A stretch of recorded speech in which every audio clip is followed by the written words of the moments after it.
পরিবেশ ও জীববৈচিত্র্য রক্ষায় একবার ব্যবহারযোগ্য প্লাস্টিক ব্যবহার বন্ধ করার আহ্বান জানিয়েছেন প্রধান উপদেষ্টা। পাশাপাশি সরকারি প্রতিষ্ঠানকে একবার ব্যবহারযোগ্য প্লাস্টিক ব্যবহার বন্ধে নির্দেশ দেন তিনি।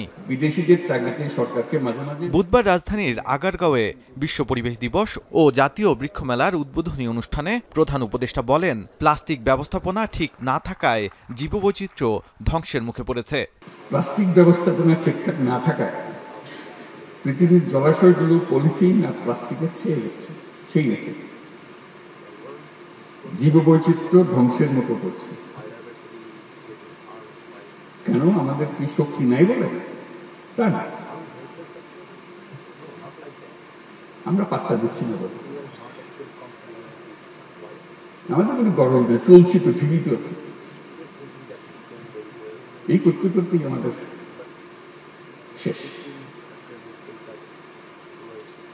এই দিবস পালনের মাধ্যমে যদি কিছুটা সজাগতা আমাদের কাছে আসে, নতুন দৃষ্টিভঙ্গি, নতুন কর্ম উদ্যোগ আসে, তাহলে হয়তো একটা সম্ভাবনা সৃষ্টি হতে পারে। এখনো হয়নি। তরুণ প্রজন্মকে জলবায়ু পরিবর্তন মোকাবিলায় এগিয়ে আসার আহ্বান জানান ডক্টর মোহাম্মদ ইউনূস। বলেন, জিরো কার্বন নিঃসরণ নিশ্চিত করতে ব্যক্তি, প্রতিষ্ঠান ও রাষ্ট্রকে উদ্যোগ নিতে হবে। মানুষের পরিবর্তন হয়েছে, ইতিহাসের পরিবর্তন হয়েছে, অর্থনীতির পরিবর্তন হয়েছে, প্লাস্টিক দরকার নেই। হঠাৎ এসে সে বিশ্বজয় করে বসে গেল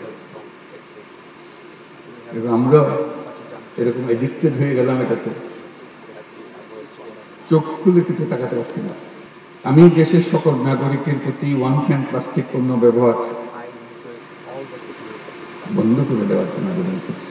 প্রধান উপদেষ্টা বলেন, নানা সংকটে বিপর্যস্ত এই পৃথিবী, বিশেষ করে প্রযুক্তির অপব্যবহার ও যুদ্ধ বিশ্বকে চ্যালেঞ্জের মুখে ফেলছে। পৃথিবীকে বাঁচাতে সবাইকে এগিয়ে আসার আহ্বান জানান তিনি।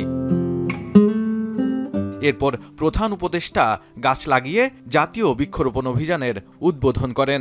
অনুষ্ঠানে পরিবেশ, বন ও বন্যপ্রাণীর জীবন রক্ষায় অবদান রাখার জন্য ৩১টি প্রতিষ্ঠান ও ব্যক্তিকে জাতীয় পুরস্কার তুলে দেওয়া হয়।